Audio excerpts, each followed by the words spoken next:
Olá a todos, sejam bem-vindos a mais um podcast aparentemente saudável. Aquele programa que aborda tudo sobre literacia em saúde. Hoje vamos falar de um tema que afeta milhões de pessoas a nível do mundo. Não só no mundo, em Angola também.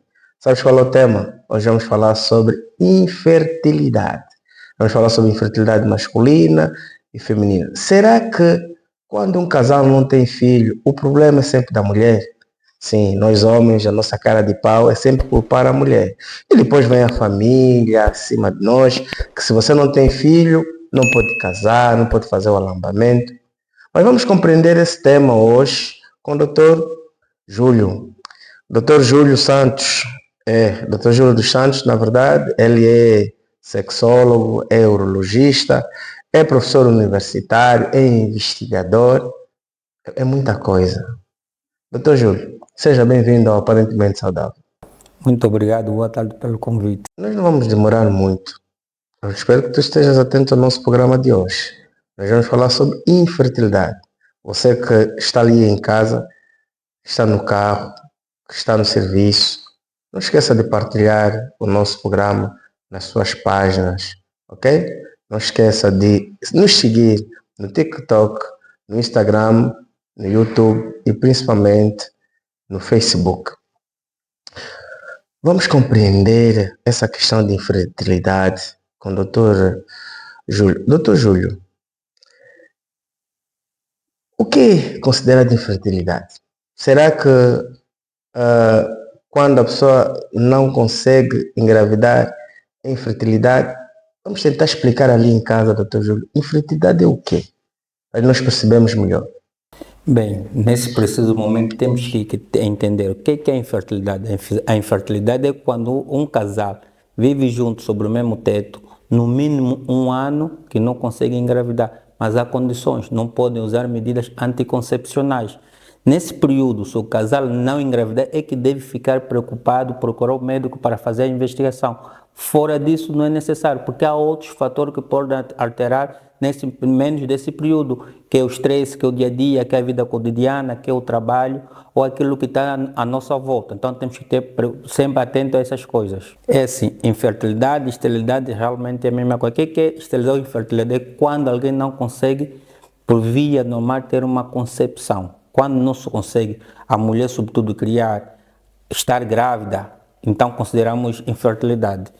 Caso do homem, aí é que temos uma situação. O homem que quase nunca é considerado infértil. Por quê? Porque o homem não pode ter um filho por via natural, mas se fizermos uma biópsia do testículo, conseguimos encontrar um espermatozoide.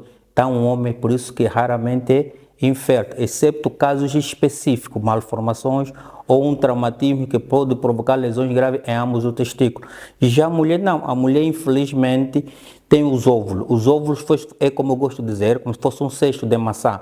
Cada vez que passa um mês, vai tirando uma maçã. Chega aos 35 anos, vai diminuir essas maçãs. Depois de 35 anos, temos que avaliar, fazer um teste de Müller para avaliar se realmente há óvulos, se houver ovo, qual é a qualidade. Então, a idade é realmente um fator muito importante. Eu quero falar daqui a pouco sobre esses fatores que afetam a infertilidade.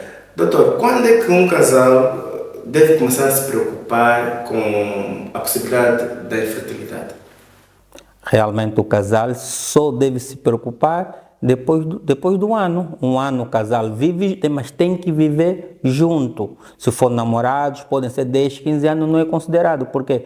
Porque uma pessoa que vive um ano junto, a possibilidade de gestação é de 63% durante um ano. Quer dizer, que vivem junto, tem problema de fazer mais sexo. Mais sexo. E depois... namorado. E outra coisa importante é a frequência do sexo. Quem quer engravidar tem que ter sexo, uma frequência 3 vezes por semana, no mínimo. Por quê? Porque o espermatozoide demora na vagina 72 horas. Então, então a semana são 7 dias. Se for 3 vezes por semana, imagina, segunda, quarta, sábado, há a possibilidade de chegar no momento da ovulação da mulher e encontrar o espermatozoide dentro da vagina e ocorrer a fecundação. A brincadeira de muitas das vezes nós temos relação sexual uma vez por semana, uma vez por mês. Não podemos também qualificar como seja uma possibilidade de infertilidade. Não. Quer dizer, a pessoa tem que viver junto, pelo menos ter por exemplo, aquelas pessoas que querem engravidar, ter uma vida de casal, não é? Como dizia o Dr. Júlio, ficar pelo menos a viver juntos um ano e ter uma frequência sexual, não é? De três em 3 dias ou mais ou menos por aí, não é, doutor? Assim mesmo. Muito bem. Quantos casais são afetados no mundo? O doutor tem mais ou menos uma ideia, ou em Angola, dentro daquilo que é a sua realidade, as suas consultas? É assim, nós quando vamos avaliar a infertilidade temos que começar por outro segundo conceito que temos que perceber. Caso de percentagem de fertilidade, 40% é responsabilidade do homem, outro 40% é responsabilidade da mulher e é um 20% que é responsabilidade do casal. Por isso, quando vamos avaliar ou abordar infertilidade, tem que ser infertilidade conjugal, nunca pode ser individual. Por isso temos sempre que chamar o parceiro ou a parceira para ver nossa consulta e avaliamos o casal, assim que podemos redefinir os conceitos. Caso, que muitas das vezes tem um namoradinho, já teve um, dois, e acontece, já tive algumas questões, mas eu nunca engravidei, eu acho que eu sou infértil, eu acho que eu não faço filho, não é bem por aí. O Dr. Júlio está a explicar que não é o facto de você ter teu namoradinho, 2 ou 3 namorados que já tiveste e nunca engravidou, significa dizer que você seja infértil. Tem que viver um ano com o teu parceiro e ter relações sexuais pelo menos 3 vezes por semana. Não há que negar se queres engravidar. Dr. Júlio, quais são as causas reais da infertilidade, quer masculina, quer feminina? O que é que leva uma mulher a ser infértil ou um homem a ser infértil?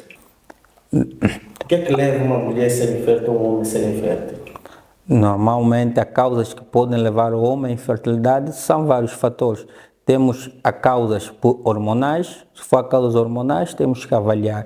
Se for a hormona, fizemos uma reposição hormonal, isso resolve.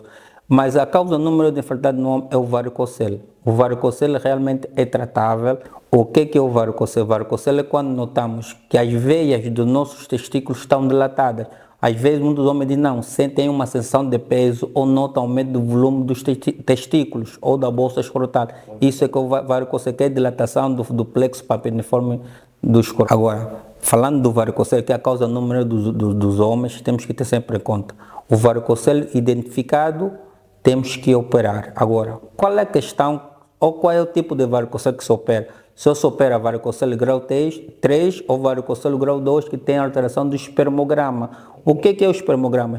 O espermograma não é mais uma análise que fizemos do espermatozoide para ver qual é a qualidade. Se tem alguma alteração na qualidade, isso sim já tem indicação para o tratamento cirúrgico. Outra das causas é os traumatismos testiculares. Uma das causas que é muito comum, que as pessoas não sabem, os homens gostam por boxer apertadas ou calças apertadas. O que acontece? Realmente o testículo precisa de uma temperatura para sobreviver. Por quê? Porque dentro do testículo dos testículos temos 2 células. A célula de Leydig, que é a célula que produz o espermatozoide, e tem uma célula de Sertoli, que produz a testosterona. No caso que aumenta a temperatura, essas células não vão funcionar. Então, podem comprometer tanto a produção de espermatozoide como a produção de testosterona. Por isso, é aconselhável o pessoal, quando está em casa, andar à vontade, pôr calções grandes. Andar nu é o que é aconselhável. Andar nu, calções à vontade. Não é andar nu, afinal. Não é. Em casa, tem que arejar. Tem que arejar. Deixar a temperatura ambiente. Ambiente, assim mesmo. Essa não pode ser aparentemente saudável. Por quê? Porque temos muito pessoal vendo nossa consulta. Doutor, não consigo ter filho. Mas quando avaliamos, é a mesma roupa que põem. Então, nós orientamos, aconselhável ter roupas à vontade e deixar aquilo mesmo arejar. Doutor, a quantidade, a motilidade e a morfologia do sêmen é importante também? Não, é importante. Nesse caso, são as alterações do espermatozoide. Porque as alterações podem ser em vários parâmetros. Temos o volume, a motilidade, a quantidade, a progressão dos vivos, se tem infecção ou não. Então, os parâmetros todos temos que avaliar. Sempre que houver uma alteração, temos que tratar. Tem uma coisa que temos que perguntar ao doutor. O shopping, doutor. E as crianças estão a beber muito, doutor. Dizem, não, você bebe muito, mas é que agora não consegue ter filho. Doutor, é verdade? É assim. O álcool pode influenciar na infertilidade? Não, o álcool não influi na infertilidade. O que acontece pode influenciar na disfunção sexual, ou seja, na disfunção erétil ou no desejo de ter relação sexual. Porque esse aqui é o fator para poder... Sim, porque no princípio, quando usamos o álcool é um estimulante, mas depois com o tempo é um inibidor. Então perdemos a ereção, perdemos o desejo sexual. Então é aí que podemos ter problema para a infertilidade, porque se não há sexo, não tem como ter filhos. Agora, há outras coisas fundamentais que temos que ver também. O tabaco sim altera para ter filho. O tabaco altera o movimento do espermatozoide, como também a cocaína, drogas ilícitas, drogas de recreação, podem sim também alterar a cocaína, a maconha, êxtase. Okay. Essas podem alterar também do espermatozoide, sim. As infecções sexualmente transmissíveis, então? As infecções sexualmente transmissíveis podem comprometer quando, sobretudo, aquelas que afetam a próstata, que pode produzir uma prostatite, que é uma inflamação por uma causa infecciosa. Agora, as infecções, as ITS tratadas a tempo não comprometem, porque o que vai ter é risco de transmitir uma infecção para a sua parceira, que isso é que é mal de todo, mas para a infertilidade não, sempre tratável, está tudo bem. Sim, senhora. Qual é o papel do urologista nessas questões, doutor? Normalmente de infertilidade. Qual é a atuação do urologista? De princípio, a nossa atuação é: o pessoal vem por uma queixa, nós avaliamos, temos que avaliar a história do indivíduo, a história familiar, a história dele passado, temos que saber se tem filho ou não, porque a maioria dos homens diz: doutor, eu tenho filho, como é que agora não dizem que a culpa é minha? Não, porque a infertilidade pode se classificar em primária ou secundária. A primária é aquele que nunca teve filho, nem história de gravidez. Já a infertilidade secundária é aquele que tem filho ou engravidou, alguém que está seguro que a gravidez é dele e depois não consegue engravidar. Já é uma infertilidade secundária. Então, sempre que avaliamos a infertilidade, não podemos só ver a mulher, temos que avaliar o casal. Por isso que a infertilidade é conjugal. É importante, já que fala muito do casal, é importante que quando a gente está a namorar, antes mesmo de fazer os deveres familiares, né? E vamos falar um bocadinho sobre essa pressão que acontece, é importante que se faça alguns exames, alguns testes. Que exames é que são importantes que o casal faça para poder perceber que são compatíveis, né? Hoje disse sobre o teste de compatibilidade e outras situações. É importante que o casal faça isso. Isso é importantíssimo e eu recomendo que seja obrigatório. Quais são os testes que temos que fazer? Um hemograma, o grupo sanguíneo, porque se o grupo sanguíneo um é positivo, o outro é negativo, a incompatibilidade. Já não engravida? Não, pode engravidar, mas se a mulher estiver grávida, às vezes se a mulher for, um exemplo, a mulher for um grupo positivo e a gestação é negativa, então a mulher tem que fazer um tratamento, porque pode ocorrer um aborto, ou uma malformação, ou um bebê nascer morto, um nato morto.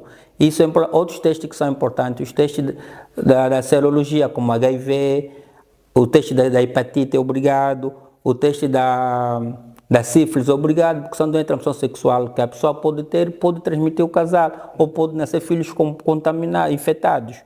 Outros testes que é importante, no homem pedir um espermograma para avaliar, mas o espermograma já não é obrigatório, mas seria opcional, sempre que o casal quer saber qual é o seu estado. Por quê? Porque nem sempre um espermograma com alteração pode refletir o estado de fertilidade do homem. Porque um exemplo hipotético, hoje se eu estiver com febre, estiver mal disposto, eu tiver uma imposição, daqui a 2 meses, quando fazer um espermograma está alterado, mas aquilo não reflete, por quê? Porque o espermograma pode ter alterações de acordo com o nosso estado emocional, uma gripe, aquilo que é o dia a dia que nós não ligamos, então pode também alterar o espermograma. Voltamos do princípio. A causa número de infertilidade é o varicocele. Isso é indiscutível. Agora, há outras causas. O anabolizante sim pode ter alterações da testosterona. Se há alterações da testosterona, vai ter alterações para disfunções eréteis, disfunção sexual e vai ter também alterações do espermograma. Assim pode acontecer. Por isso, antes de fazer anabolizante, deve-se fazer uma consulta, devemos avaliar o balanço hormonal. Se avaliar que os hormônios estão tudo bem, sobretudo a testosterona que a pessoa faz em reposição, aí é que definimos. Muito bem. As questões psicológicas desgastam muito mais a mulher que o homem. Ou seja, todo casal, quando quer engravidar e não consegue, no meio do casal há um desgaste. Este desgaste tem alterações psicológicas. Mas qual é a evidência mais que temos? É que a mulher quando está com alterações causadas pelo estresse, pode haver alterações hormonais. tão dificilmente vai engravidar. É como se fosse nadamos, estamos na beira da praia e morremos na beira do mar. Porque estamos quase. Então, alterações das mulheres têm sobretudo o estresse crônico, o estresse profundo, e depois é o desgaste. O casal vai brigando, vai tendo problemas, e ou vai ver problema onde não tinha. Então também o ato sexual vai diminuir a frequência. Então isso vai tendo outros fatores que vão influenciar diretamente. E na mulher, quais são as principais causas, doutor?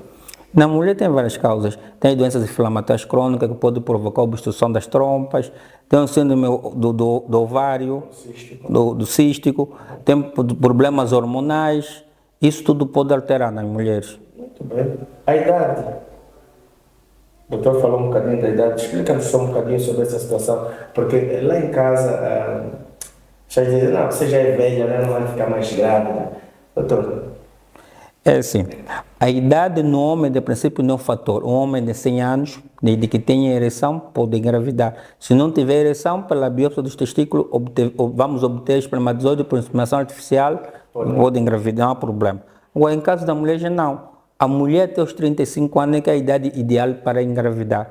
Até 35 anos. Depois de 35 anos, já pode estar comprometida. Você que não engravidou e quer engravidar já tem 35 anos.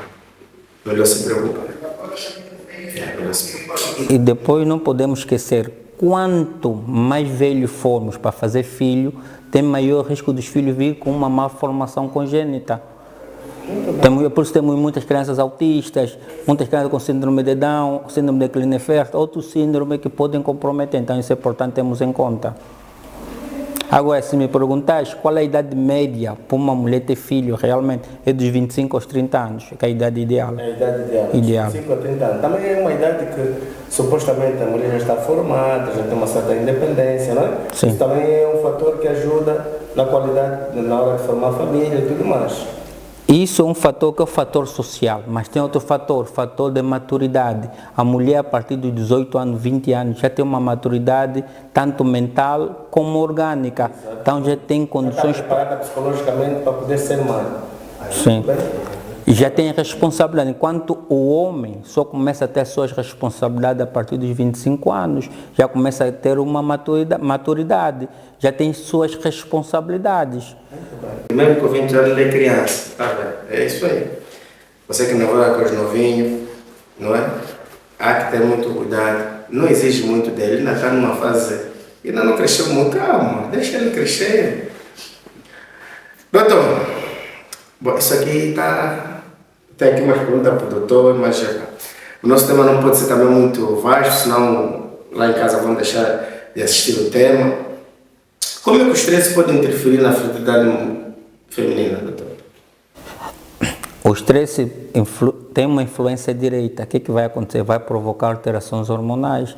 Se provoca alterações hormonais, pode provocar alterações do ciclo menstrual. Ou seja, a mulher que menstrua regularmente pode ter uma menstruação irregular. Ou pode também fazer com que o óvulo, no período da ovulação, não tenha qualidade.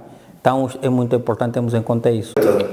Em termos de tratamento, como é que nós podemos tratar o casal? Qual é a abordagem para o casal, para o indivíduo, de uma forma separada? Como é que vocês fazem isso de forma prática? É assim, para nós que trabalhamos em fertilidade, temos que trabalhar em equipas multidisciplinares. Temos que ter o urologista, temos que ter o ginecologista, temos que ter o psicólogo, temos que ter o nutricionista. Às vezes temos que ter também alguém que entende de educação física para orientar exercícios próprios. Por quê? Porque cada causa deve ser tratada de acordo com a sua situação. Ou seja, quando é um problema masculino, quem trata é o urologista. Quando é um problema de caráter feminino, nós mandamos para o ginecologista. Mas é uma equipa. Por isso que nós trabalhamos em equipa e avaliamos o casal conjunto. O casal que tem problema pode procurar um ginecologista ou pode procurar um urologista. Depois o urologista, em função daquele que será o diagnóstico, pode orientar. É isso que estamos aqui. Sim. Mas aqui temos um viés. Tem que ser um urologista que trabalha com infertilidade ou uma ginecologista também tem conhecimento de infertilidade.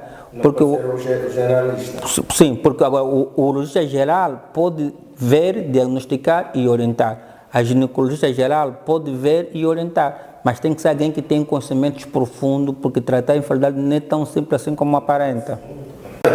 A mudança de estilo de vida, doutor, ajuda naquilo que é o tratamento, as suplementações. Algumas pessoas dizem que os hábitos alimentares. Doutor, podemos falar um bocadinho sobre isso? Normalmente, o que eu aconselho os meus pacientes é namorem, tenham uma vida sexualmente ativa, recordam quando se conheceram que tinham aquela vontade de ter relação sexual, como dizem na gíria, bar aberto. Sempre que o casal tem vontade, tem relação sexual, sempre que... E depois outra coisa, o casal às vezes tem que mudar de ambiente, porque às vezes o ambiente, a rotina, cansa. Então o casal tem que sair, buscar alternativas, isso ajuda muito bem. Por quê? Porque aí estamos a combater o estresse. Também a obesidade pode ter outro fator de risco. Aconselhamos as pessoas, às vezes, a fazer exercícios, tanto para perder peso, para ter uma boa autoestima, sobretudo. Além disso, também para que tenham uma boa saúde mental, porque a saúde mental também é fundamental. Estamos a falar de infertilidade, mas não podemos esquecer que vem acompanhado da saúde mental. Então, a saúde mental aqui tem um papel importante. Por quê? Porque se a pessoa não estiver bem consigo mesmo, não tem nada para dar no outro. É como eu gosto de dizer, quem não tem amor para si, não tem amor para dar. Então isso é importante termos em conta. Realmente a nossa realidade, temos muitos casais inférteis. Mas aqui temos que ver primeiro quais são as causas e tratar as causas. Mas sempre que vamos começar, temos que começar por procedimentos de baixa complexidade. Okay. Depois é que temos que ir para os procedimentos de alta complexidade. Os procedimentos de alta complexidade, a sua maioria que nós fizemos, que é já a inseminação artificial, que isso nós temos dificuldade, porque para isso tem que ter laboratórios, temos que ter um biólogo preparado, para quê? Para fazer a fecundação in vitro no laboratório, mas nós não temos. Isso é que é outro problema. Muito bem, sim senhora. Vamos falar um bocadinho dos tabus. Aqui tem muita gente que ficou a encher no ouvido, doutor, pergunta isso, pergunta aquilo. Eu vou fazer aqui algumas questões sobre alguns tabus, como lidar com a pressão familiar e social, doutor. Doutor, tem algum conselho, de uma forma geral, como é que lida, como é que a gente orienta os pacientes? Porque a pressão familiar, principalmente, não é? Nós temos visto na nossa sociedade, os pais, se você vive com uma mulher já há 2, 3 anos e não está a fazer filho, a primeira coisa é a cobrança. E o casal às vezes não está preparado para ter filho. Esse diálogo para nós africanos ainda é muito difícil. Bem, o que eu aconselho sempre, primeiro ponto, o casal é que tem que definir quando e como ter filho. Esse é o primeiro ponto. O segundo ponto, o casal tem que estar preparado mentalmente. Quando tomar a sua decisão, tem que assumir as consequências. E outra situação, o casal não pode também ouvir terceiros, porque realmente quem vai assumir as consequências quando ter o bebê é o casal. Então temos que ser responsáveis. Agora, a pressão familiar, a forma de lidar é ter uma conversa aberta com os pais, ou familiar, ou amigo. Eu casei recentemente, não pretendo ter filho. A minha prioridade é estudar, a minha prioridade é o meu trabalho, a minha prioridade é aquilo. Mas sempre quando o casal tem um consenso. Porque o resto é importante e temos que respeitar as nossas tradições e costumes. Mas não podemos permitir que influencie diretamente na nossa relação. Porque a relação não é dois, é familiar. Então tem outras complicações. Muito bem. Então é importante a informação e o diálogo dentro do relacionamento. Acima de tudo, sim, isso. Casal tem que ser amigo. Mulher, a amiga da mulher é o marido. Amigo do marido é a mulher. Só assim que vão evitar os problemas e ultrapassar as coisas. Estigmas dentro da infertilidade, a culpa, a vergonha, o isolamento, acontece muitas das vezes? Acontece com muita frequência. Nos casos que nós avaliamos, realmente tem problema grave para engravidar, nós aconselhamos a adotar um filho, também é outra forma. Se nós não podemos por via natural... Estamos preparados, doutor? Estamos preparados, sim. Porque muitas das vezes o casal, e aí é importante, ao adotar o filho, tem que existir mesmo esse diálogo, não é? Porque às vezes não é possível, a gente pode dar amor a uma outra pessoa. Mas muitas das vezes é só vontade da mulher ou às vezes é vontade do homem. Agora, não podemos esquecer que com a globalização, o casal quer ter filho muito mais tarde. Certo. E quanto for muito mais tarde, tem outros problemas, outra repercussão. Então a forma de ter filho fica mais complicada. Nesse caso, o que eu aconselho é adotar uma criança. Por quê? Porque o casal ganha. Se tens amor para dar, vais educar um filho como se fosse seu. Não importa ser biológico ou não. Sim. O importante é que tenha uma criança e o lar seja feliz. Desde que o casal decide, está tudo bem. Agora falar de alguns mitos e verdades. Eu vou fazer algumas perguntas, doutor, você vai me responder se é verdade ou não. A infertilidade é sempre culpa da mulher, doutor? Não. Muito bem. Cueca apertada pode afetar a infertilidade? No homem, sim. Na mulher, não. Muito bem. Quem já tem filhos não pode ser infértil? Pode. Masturbação em excesso. Estavam a tocar nos assuntos. Masturbação em excesso pode causar infertilidade? Não. Isso não compromete a qualidade do esperma. O que pode comprometer é a ejaculação prematura, ejacular antes do tempo, isso sim. E criar uma ansiedade, mas fora disso, o esperma está bom, não importa como engravida. Tomar anticoncepcionais por muitos anos deixa a mulher infértil? Não. Quando se toma anticoncepcional por muitos anos, quando suspendemos, temos que esperar o organismo desintoxicar, porque não podemos esquecer que é um produto químico que pode ter alterações hormonais. Temos que esperar que o organismo volte à sua normalidade para voltar a ter filhos sem nenhum problema. É impossível engravidar naturalmente após os 40 anos? É possível, sim, é possível. Por isso temos que... Não é impossível, é possível, mas temos sempre que avaliar e ter cuidado e ter alguns cuidados. Muito bem. Os alimentos afrodisíacos aumentam a fertilidade? Não, aumenta o desejo sexual, aumenta o prazer. Já pelo seu nome diz. Ele só aumenta o estímulo. O estímulo. Mas não a própria fertilidade. Tem a ver com a fecundação. Sim, mas agora, há outros alimentos que contêm vitaminas, podem melhorar sim a qualidade do espermatozoide. Isso sim é verdade. Por exemplo, a ginguba é um mito, é verdade, não sei, a ginguba dizem. Os alimentos que contêm ferro, contêm zinco, que têm vitamina E, podem melhorar sim a qualidade. Senhora, já estamos no fim do nosso programa, já estão a dar o sinal aí na regi, time, doutor, time, mas o programa está muito bom. Nós vamos estar a encerrar já o nosso tema e pedir, na verdade, que o doutor Júlio deixe aqui algum recado para os casais que estão enfrentando esse desafio. Amorem, vivem a vida, mudam de local, saem da rotina, relaxem. E depois, se isso durante um ano não acontecer, procura um médico. Mas quando procurar um médico, tem que ser um médico que tenha competências para tal, porque senão vão perder tempo. Por exemplo, há casal que vem, que a senhora tem já 45 anos, quando vamos atrás realmente das causas, perde-se tempo. Então temos que ir na pessoa certa, no médico certo, para nos dar melhores orientações. E onde é que nós podemos encontrar mais informações ou como podemos entrar em contato com o Dr. Júlio? Porque depois na página, quero falar com o Dr. Júlio. De princípio, quem estiver interessado nas nossas consultas, eu estou consultando na Clínica Sagrada Esperança, estamos abertos às nossas portas. De segunda a sexta-feira estamos lá. E além disso, quem precisar, vai lá, depois podemos dar outras alternativas para orientar quem precisa de nós. Sagrada Esperança de Luanda. De Luanda, na ilha. A infertilidade pode ser um desafio, mas com informação, apoio e os cuidados certos, é possível enfrentá-los com esperança. Obrigado a todos, mais uma vez, por estar conosco neste episódio extremamente importante. Espero que tenha gostado e aprendido muito mais do que aquilo que sabia. E contamos com vocês no nosso próximo programa. E não esqueça de nos seguir no YouTube, no TikTok, no Instagram e no Facebook. Partilhe e deixe ali o teu gostinho. Obrigado, eu sou Edgar Bucassi e estamos juntos no próximo programa. Papanuri.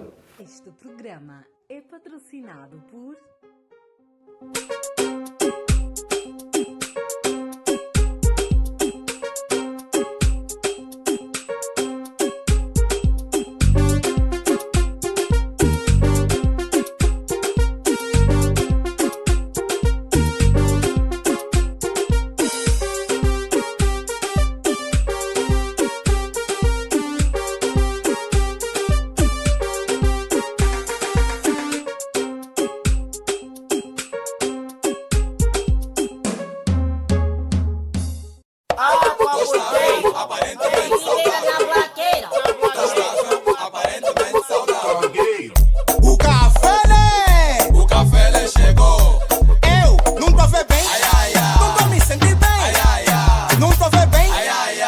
me senti bem. Benguela tá cuiá. Tostável, aparentemente saudável. Aqui tá cuiá. Tostável, aparentemente saudável. Bucaça tá cuiá. Tostável, aparentemente saudável. Já tô vê bem. Tostável, aparentemente saudável. Visão voltou. Tostável, aparentemente saudável. Bucaça me operou. Tostável, E são nós a se despedir. Quem despede, bué, não quer ir. Tchau, nos vemos depois. vai no Ed Não tô Bucaça. vê bem, nos vemos depois. Vai no Doutor Bucaça. Já disse tchau, nos vemos depois. Vai no Ed Não tô Bucaça. vê bem, nos vemos depois. Vai no Doutor Benguela tá Bucaça. cuiá. Tostável, aparentemente saudável. Aqui tá cuiá. Tostável, aparentemente saudável. Bucaça tá cuiá. Tostável, aparentemente saudável. Já tô vê bem. Tostável, aparentemente saudável. Visão voltou. Tostável, aparentemente saudável. Bucaça me operou. Tostável, Mas é de gás, Te chama de Bucaça. mas é de gás.